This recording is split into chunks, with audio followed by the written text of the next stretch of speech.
The 2026 season is less than a week away, and with new regulations, a new team, but a lot of the same old drama, let's take a look up and down the grid and ponder what each team needs as they head to Melbourne for the season opener.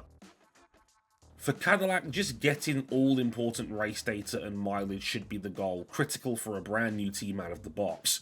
While they were towards the bottom of the sport in terms of laps logged, they reportedly have earned the respect of others within the paddock for their dedication and seriousness as an outfit. And as much as they've done race sims, nothing is quite like the real thing. They should comfortably make the 107%, and getting both cars over the line would be a good weekend's work. Oh dear. If you're watching this video, you've probably seen the headlines. A disastrous pre-season for Team Silverstone. Late to the first shakedown, numerous technical problems in Bahrain, including a gearbox stuck in 47th gear, and having to end their test early due to a lack of spare parts. After all the hype over Honda rejoining, Adrian Newey now fully in control of the team, and the new wind tunnel, with Fernando Alonso in the car, we should be talking about Aston being top 4 challengers, not thinking they'll do well to see the flag in Melbourne. After not managing a run of more than 26 laps during testing, doing just that would be considered miraculous. Williams' main goal, rather insensitively, could be called get on a diet. After missing the Barcelona shakedown entirely, they've been reliable in Bahrain with some good lap counts, but an overall lack of pace. The rumoured reason? A car severely overweight, similar to their struggles in 2024. Team principal James Vowles admitted back then that being 15 kilos over to start the season cost the team nearly half a second in terms of pace. Given an excellent 2025 that had the team finish 5th in the Constructors, slipping back into the midfield bar fight is going to put pressure on what was one of the most improved teams in the field. For the artists formerly known as Sauber, Audi will be looking to stay in that midfield fight and maybe challenge for points. When they were still in green last year, they scored 70 of them, their best season since 2012. But with a team expansion into the UK due, as well as the unknown as to how good the Audi power unit is, there's tempered expectations. One of the teams that got stronger as the test went on, showing they have a good base and room to improve. Make Q2 regularly and score the odd point here and there, and I don't think there'll be many complaints.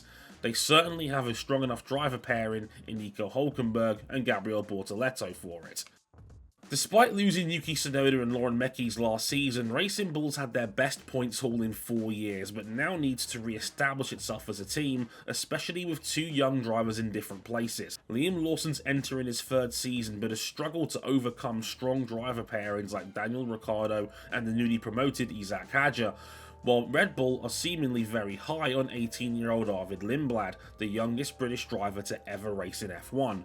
Their car looked decent in testing, bolstered by a Red Bull and Ford power unit that has impressed rival teams, but did look erratic to control at times. Racing Bulls have always aimed for top 5 in the Constructors, and with Williams and Aston Martin struggling, they'll be relishing the opportunity. Haas will be looking to get the best out of their experienced lead driver Esteban Ocon. Team principal Ayo Komatsu admitted he was disappointed in the Frenchman's first season with the team, where you could argue he was outshined by rookie Ollie Behrman. Haas had a very quiet but effective test. No real mechanical issues, good lap counts, and improvements to Haas's infamous handling problems they had to go through last year. A well-balanced car with a high-performance floor could be enough for Haas to top the midfield for the first time since 2018, but they could face competition for that title with the French.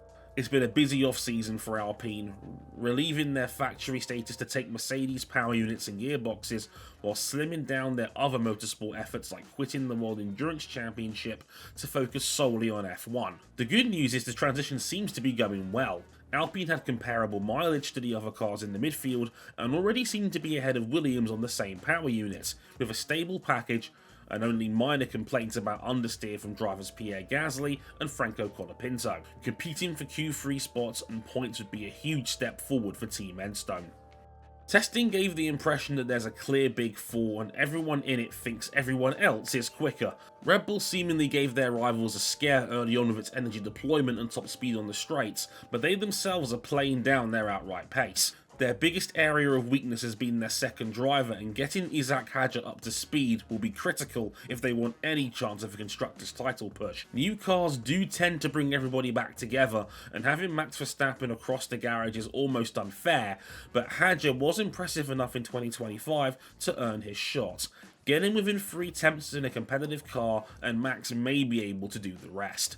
It's been a winter of frustration in Maranello after Ferrari spent most of 2025 fourth out of the Big Four. Since then, the Scuderia has been busy. Lewis Hamilton has been hands-on in aiding development, and the team was the talk of Bahrain with a rear wing that deployed backwards to activate their aero, and a smaller turbo leading to them racing off the start line. Throw in some soft tyre runs at the end of the test via Charles Leclerc, and there's genuine hope with their passionate fan base that Ferrari has something here. But is it enough to compete for the title? McLaren openly admitted they're probably only third right now, a step behind Ferrari and Mercedes, with Wokin likely lacking a little bit of understanding on their new power unit compared to the factory team. It's likely only a small deficit though, given they'll be on the latest equipment, matching Mercedes by rule once they get to Australia.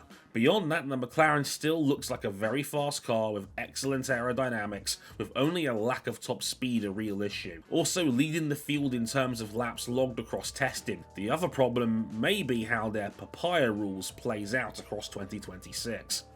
The pre-season favourites, and for good reason. Mercedes racked up the mileage right from the W17's first appearance, running through a 200km filming day without breaking a sweat. They had a couple of reliability problems, like changing a whole power unit during the final day of the test in Bahrain, but when the car was on track, it was metronomic, with George Russell playing down team boss Toto Wolff's fears about Red Bull's deployment strengths. Everyone else in the paddock is adamant that Mercedes are favourites and have been holding back across the pre-season. The aim with Melbourne will be simple: prove them right. Who do you think are the favourites heading into Australia? Let us know in the comments, and if you enjoyed the video, be sure to leave a like and subscribe.